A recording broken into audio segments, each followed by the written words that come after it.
Affordable Care Act premiums just doubled for millions of people this year, and ignoring your renewal notice could cost you thousands of dollars you did not have to spend. A temporary boost to the premium tax credits expired on the last day of 2025, and the average subsidized enrollee now pays about 114% more out of pocket, roughly $1,016 more a year, for the same coverage. We have covered the broad subsidy cliff before, and today we go deeper into the one across-the-board change that hit almost every subsidized enrollee at once. Here is the good news: the renewal letter does not tell you are not trapped at that price. So here's what we're covering.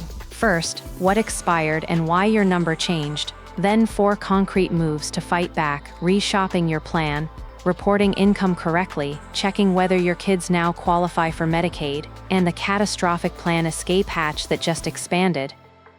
Nova here, and I am the realist who anchors us to what the official numbers actually say.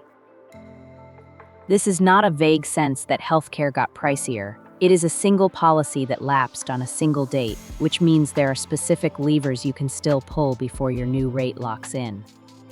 River here, and I am the optimist who refuses to let you feel powerless about this. Think of your marketplace account like a thermostat that got bumped while you were not looking. You can walk over and turn it back down. The same shopping tools that set your old price are right there, ready to find you a cheaper plan or a different program entirely.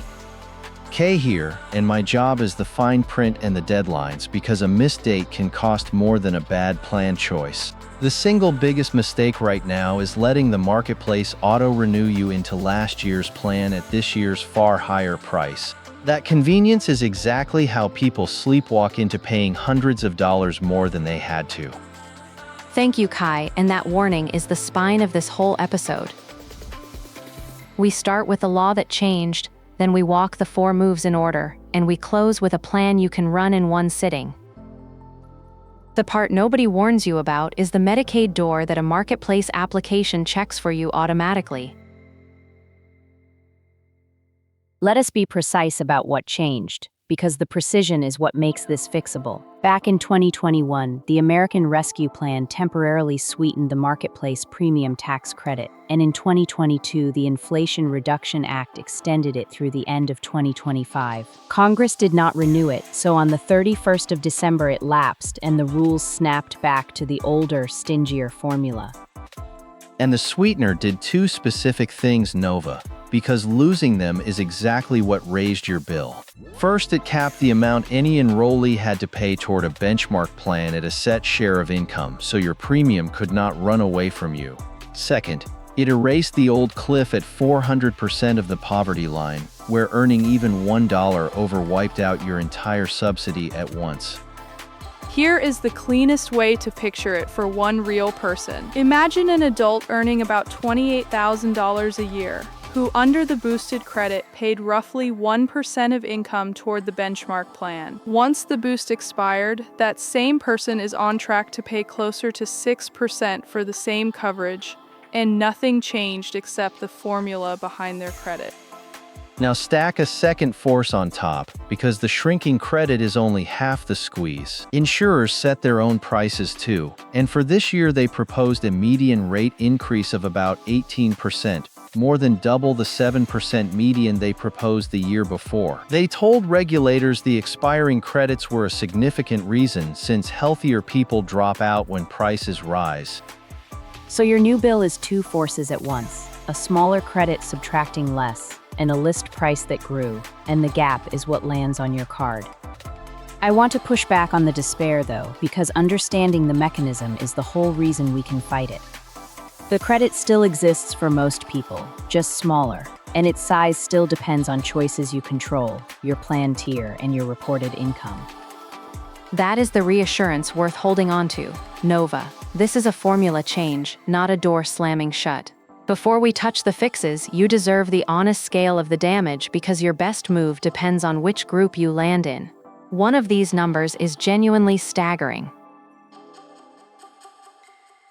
Let me put the average in plain dollars, because the percentage hides the sting. Across subsidized enrollees, the typical out-of-pocket premium payment is estimated to rise from about $888 a year to about $1,904 a year, that 114% jump we keep citing. On average, that is roughly $1,016 more leaving your household for the same coverage you had before.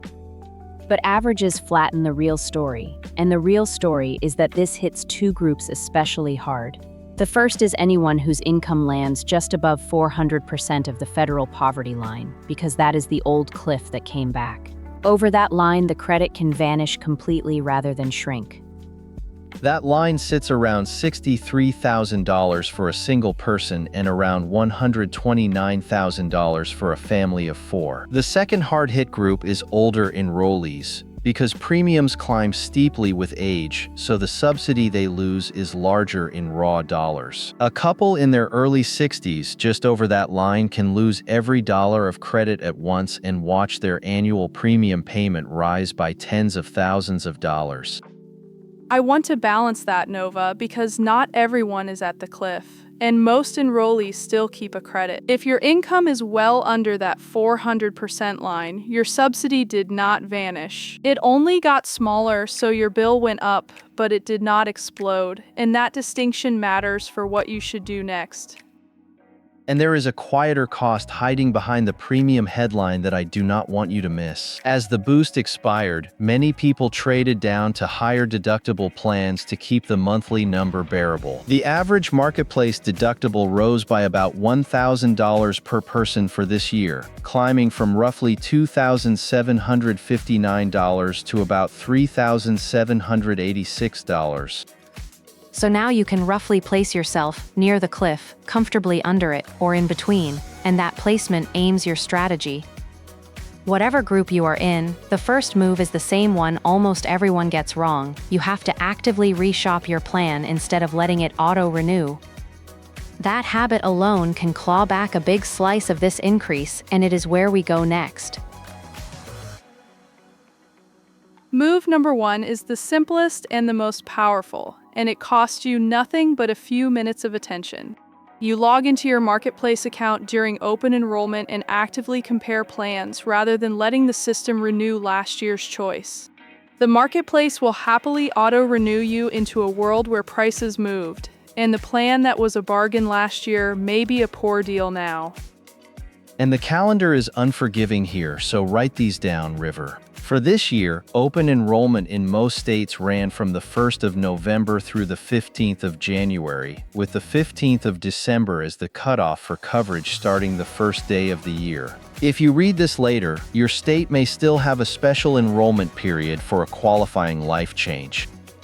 Here is the technical reason reshopping works, and it is worth understanding so you trust the move. Your premium tax credit is pegged to a specific benchmark plan in your area, the second lowest cost silver plan, not to whatever plan you happen to pick. So if you switch to a plan priced below that benchmark, your fixed credit covers a bigger share of it, and your leftover bill shrinks. Think of it like a grocery coupon worth a fixed amount off the store brand item. Spend it on the store brand and you pay a little, spend it on the premium label and you pay the gap. The coupon is the same either way. So a cheaper or differently tiered plan can rebuild a real chunk of the discount you lost. The mistake to avoid is loyalty to a plan number for its own sake. People keep last year's plan because the name is familiar, but comfort is not a price and the marketplace does not reward sentiment. Run the comparison every year, especially this year, because the plan that minimized your cost before the expiration is rarely the one that minimizes it after. So reshopping is move 1, and it works because your credit follows the benchmark, not your old habit. But reshopping only gives you the right answer if the marketplace has the right input, and the most important input is the income you report. Get that number wrong and every other step is built on sand, which is exactly why it is the next move and the one people botch most often.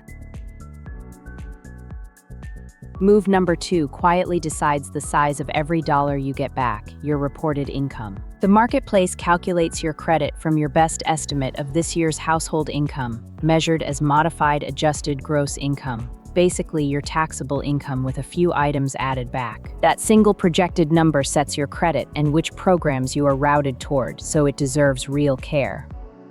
And the danger cuts in both directions, Nova, which is what makes this tricky. If you overstate your income to be safe, you hand back credit you were entitled to and overpay all year long. If you understate it, you may collect more credit up front than you qualified for, and then owe some of it back at tax time. Neither error is a catastrophe, but both cost money that an accurate estimate would have kept. The hopeful part is that this is a living number, not a one-time confession you are stuck with. If your hours change or you get a raise partway through the year, you can log back into the marketplace and update your income estimate. That keeps your credit accurate in real time, so a mid-year drop in income can actually increase your help right when you need it most. Here is the counterintuitive twist that catches careful people off guard. Reporting a lower, accurate income is not just about a bigger credit, because below a certain income, the system stops offering you a marketplace plan and points you toward Medicaid or a children's program instead. So the same honest number can unlock free or near-free coverage at a lower income, which is a far better outcome than any subsidy. And that handoff is the part almost nobody realizes is automatic, okay? You do not have to know which program fits you, because one application sorts it for you behind the scenes. That is the door we promised at the top, the one most people walk right past, and the next scene shows how it works. So Move 2 is an honest, current income number because it sizes your credit and decides which door opens. You just named the door most people skip, River, the Medicaid and Children's Program path that a single application checks for you. If the premium increase pushed your budget to the edge, this move can take a child's coverage from expensive to free, so let us walk it next. This is the move I get most excited about because it can take a family from a painful bill to almost nothing. When this year's premium jump squeezes your budget, the real question is whether you or your children now fall into Medicaid or the Children's Health Insurance Program, which offer free or very low-cost coverage. And the mechanics here are genuinely elegant, River, which is rare for government systems. Medicaid, the Children's Program, and the Marketplace premium tax credits all run on the same income definition, that modified adjusted gross income we covered, and they share one application. So a single application screens you for all three at once, and you do not have to guess which one you belong to or file 3 separate forms. The detail I want every parent to hear is that children have their own more generous income line. The Children's Health Insurance Program covers kids in many households that earn too much for adult Medicaid, so it is common for parents to land on a subsidized marketplace plan while the kids qualify for the children's program. One household, 2 answers, and the application sorts each person individually rather than lumping everyone together. And what happens next is automatic in the best way. If the application sees anyone in your household looks eligible for Medicaid or the Children's Program, it securely forwards your information to your state agency, which then contacts you to finish enrolling. You are not abandoned at a dead end. The system hands you off to the right office and tells that office you are coming. I will add the realist's caveat, because Medicaid rules vary by state and by household. Not everyone who hopes to qualify will, so this is a check to run, not a guarantee. But running it costs you nothing inside an application you are already filling out, and the upside is too large to skip on a hunch that you earn too much. That is a factor analysis of information risk caution, NOVA. So Move 3 is to let one application screen all 3 programs and to pay special attention to your kids who often qualify when the adults do not. But what about the person who fell off the cliff entirely and is staring at the full sticker price? For them, there is a 4th move that expanded this year.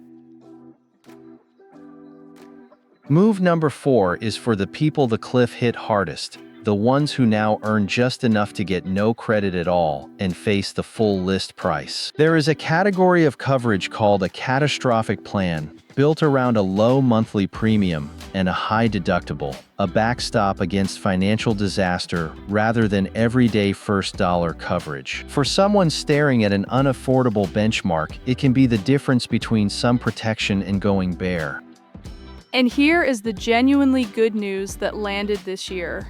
The door to these plans just got wider. The standing rule is that anyone under 30 can buy a catastrophic plan without any special permission. What changed is that a hardship exemption now expands eligibility to people who are not eligible for marketplace savings because of their income, where these plans are offered. So the very people the cliff pushed out get a new option.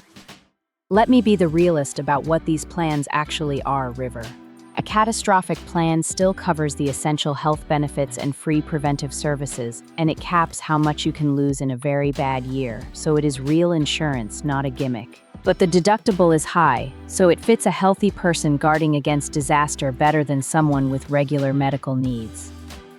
So the rule of thumb resolves cleanly, and it keeps you from a costly mistake. If you still qualify for any premium tax credit, you almost always do better on a subsidized marketplace plan because the credit lowers a richer plan toward the catastrophic price anyway. The catastrophic plan earns its place only when the credit is gone entirely and the full sticker price is out of reach. So now you have all 4 moves on the table. Reshop your plan, report income accurately, screen for Medicaid and the children's program, and keep the catastrophic backstop in reserve if the cliff took your credit. The power comes from running them together, in order, inside your enrollment window.